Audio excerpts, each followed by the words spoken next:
Hi friends, எல்லோரும் எப்படி இருக்கீங்க? நல்லா இருக்கீங்களா? நம்ம இன்றைக்கி என்ன செய்ய போகிறோம் பார்த்திங்கன்னா, பொரி உருண்டை. எதுக்குன்னா சேல்ஸுக்கு தான் செய்கிறோம். ஃபஸ்ட்டு செஞ்சு பார்க்குறோம் எவ்வளோ கிடைக்கும் இதில் லாபம் அப்படின்னு சொல்லிட்டு. இது பார்த்திங்கன்னா வெல்லம் கிலோ 80 ரூபாய்க்கு வாங்கியிருக்கோம் நாங்கள். அடுத்து பார்த்திங்கன்னா பொரி, இது 50 ரூபாய்க்கு வாங்கிட்டு வந்திருக்கோம். இப்போ நான் வெல்லம் வந்து பார்த்திங்கன்னா 1.5 இது போட்டிருக்கேன், ஒரு கப்பில் 1.5 கப்பு போட்டிருக்கேன். அப்போ பொரி வந்து பார்த்திங்கன்னா 5 போட போகிறேன். 4.5 போடணும், நான் 5 போட போகிறேன். 1/2 இது சேர்த்து போடுறேன். அதுக்கப்புறம் கொஞ்சோண்டு சுக்கு தூள் பண்ணி வச்சுருக்கோம், சுக்கு தூள் எடுத்துக்கிறோம். சுக்கு தூள் எடுத்துக்கிறோம். இவ்வளோ தான் ஃப்ரெண்ட்ஸ். நம்ம செஞ்சு பார்க்கலாம் எத்தனை உருண்டை வருது, நமக்கு இதில் எவ்வளோ லாபம் கிடைக்குதுன்னு வாங்க பார்க்கலாம். பார்த்திங்கன்னா நான் இப்போ 1.5 இந்த கிண்ணம் பாருங்கள், நான் இதில் கிண்ணத்தில் தான் அளந்து எடுத்திருக்கேன். இந்த கிண்ணத்தில் வந்து 1.5 கிண்ணம் போட்டிருக்கேன் நான் வெல்லம். அதாவது வெல்லம் மூழ்கிற அளவுக்கு தண்ணி ஊற்றிக்கிறேன். இல்லை நம்ம அந்த 1/4 கிண்ணம் அளவுக்கு தண்ணி ஊற்றினா போதும். நம்ம எந்த கப்பில் எடுத்துக்கிறோமோ அதில் ஒரு 1/4 கப்பு தண்ணி ஊற்றினா போதும்.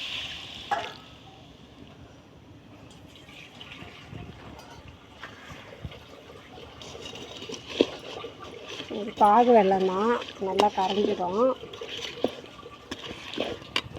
அடுப்புலேயே செய்கிறோம், கேஸில் செய்கிறவங்க கூட செய்யுங்க, ஸ்டவ்வில் செய்யலாம்.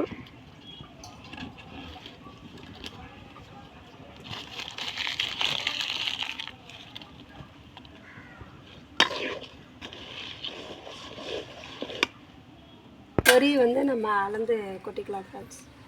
கிண்ணம் எடுத்துருக்கேன் வெல்லம், அதனால் நான் ஒரு 5 கிண்ணம் பொரி எடுத்துக்கிறேன். 3 பொரி நிறையவே வரும் போல். 5 எடுக்க போகிறோம். 5 கிண்ணம் தான், அவ்வளோதான் பாகு எடுத்துருக்கோம். நம்ம இன்றைக்கி வந்து இது மட்டும்தான் செய்ய போகிறோம். இதுக்கு எத்தனை உருண்டை வருதுன்னு பார்க்கலாம் வாங்க. பாகு பாருங்கள், நல்லா கொதிக்குது. இந்த நுரெல்லாம் அடங்கினாவே நமக்கு அந்த பதம் கிடச்சிடும். பார்க்கலாம். இது மிட்டாய் பதம் எடுக்க சொல்லியிருக்காங்க.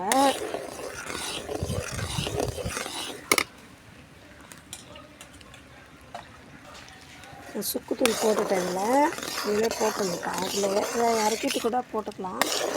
நான் கொதிக்கும் போதே போட்டுருக்கேன். அதோட வாசனை நல்லா அதில் போய் கலக்கும். அதனால் ஒரு கிண்ணத்தில் தண்ணி வச்சுட்டு பாகு செக் பண்ணிக்கலாம். இன்னும் வரல, கரையுது பாகு, கரையுது. இன்னும் பாகு கெட்டியாகலை.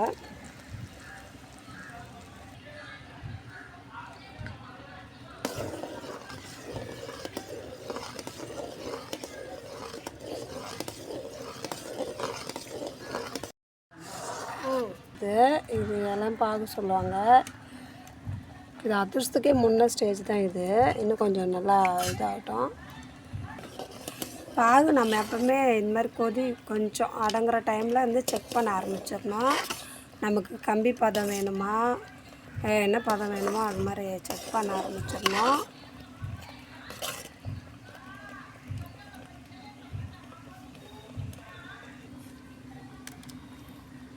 இப்போ பார்த்திங்கன்னா இது அதிர்ஷ்ட பதத்துக்கு வந்துக்கு. இதுக்கு அடுத்த ஸ்டேஜ் இன்னும் கொஞ்சம் நல்லா கெட்டி போடணும், அப்போ எடுத்துடலாம். பாருங்கள், தக்காளி பதம் சொல்லுவாங்க இல்லையா, தக்காளி பதத்துக்கு வந்துருக்கு இப்போ தான்.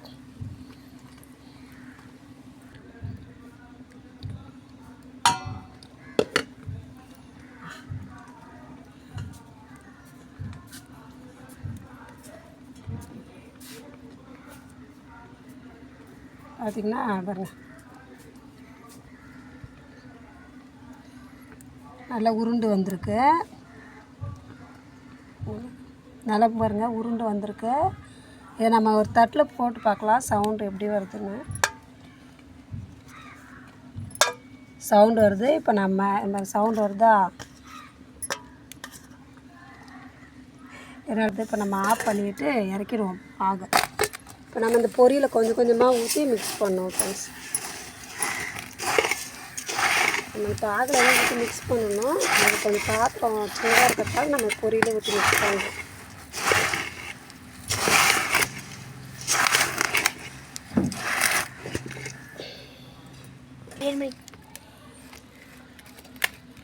உனக்கு எல்லாமே நல்லா பாகு மிக்ஸ் பண்ணிக்கோங்க. ஆமாம், ஒரு தட்டு நம்ம பேக்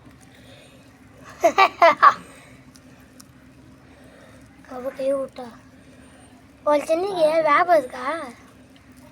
அது உருண்டை பிடிச்சி போ அதில் வச்சுருங்க ஃப்ரெண்ட்ஸ். காட்டு என்னடா. இது 2 உருண்டை தான் ஃப்ரெண்ட்ஸ் செய்ய முடிஞ்சுது. ஏன்னா நான் வந்து உருட்டுறதுக்குள்ளே எல்லாம் இறுகிடுச்சு. அது மறுபடியும் என்ன பண்ணணும்னு எனக்கு தெரியல. நெக்ஸ்ட் டைம் மறுபடியும் பண்ணி பார்க்கலாம். ஏன்னா நமக்கு எதுவும் ட்ரை பண்ணி பார்க்குறப்ப தான் நான் ஃபஸ்ட் டைம் பண்ணி பார்க்குறோம். இது கரெக்டாக வந்திருக்கு. அது சூடு ஆறுறதுக்குள்ளே அது நம்ம எடுத்து உருட்டினும் போல் இல்லைனா அப்படியே ட்ரை ஆகிடுது. எனக்கு அது இப்போ என்ன பண்ணணும்னு தெரியல. அப்படியே வச்சு தான் வீட்டுக்கு சாப்பிட்ணும் போல். இல்லை மறுபடியும் பாகு காய்ச்சினா அது டைட் ஆகுமான்னு தெரியல. ஒரு உருண்டை டக்குன்னு சூடாக இருக்கும்போது பிடிச்சிட்டேன். அது கொஞ்சம் ஆறிடுச்சு. அதால் எனக்கு அது உருட்ட முடியல. அடுத்த வீடியோ நான் மறுபடியும் எடுத்து போடுறேன் ஃப்ரெண்ட்ஸ். இது உங்களுக்கு பிடிச்சிருக்கான்னு லைக் பண்ணுங்கள் ஃப்ரெண்ட்ஸ், ஷேர் பண்ணுங்கள். பாருங்க ஃப்ரெண்ட்ஸ், பொரி உருண்டை பிடிக்கலான்னு நினச்சோம். மொத்த பொரியும் ஒரு உருண்டை ஆகிடுச்சு. இது எதனால் இந்த மாதிரி ஆயிடுச்சுன்னு தெரில. பாருங்கள், எடுக்க முடியல. டக்குன்னு நம்ம உருட்டி இருக்கணுமா இல்லை இன்னும் கொஞ்சம் பாகு முன்னாடியே எடுத்துருக்குமான்னு தெரியல. இது தனியாக சாப்பிட நல்லாயிருக்கு.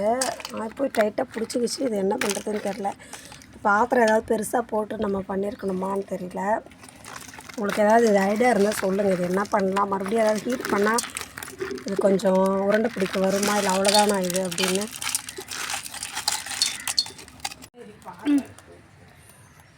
பொரி உருண்டை சின்னதாக செய்யலாம்னு நினச்சேன் ஃப்ரெண்ட்ஸ். ஆனால் இவ்வளோ பெரிய உருண்டை கிடைக்கும். ஏதோ ஒரு மிஸ்டேக் பண்ணியிருக்கோம். அதான் என்னன்னு எனக்கு தெரியல. எவ்வளோ பெரிய உருண்டையாக ஆகிடுச்சு. இது என்ன பண்ணுறதுன்னு தெரில. இது அப்படியே உடச்சி சாப்பிட வேண்டியது தான். இதுலேருந்து சின்ன சின்ன உருண்டையாக எடுக்கலான்னு நினச்சோம். இது அப்படியே என்ன பாகு ஏன்னா ரொம்ப திக்காகிடுச்சு என்னன்னு தெரில.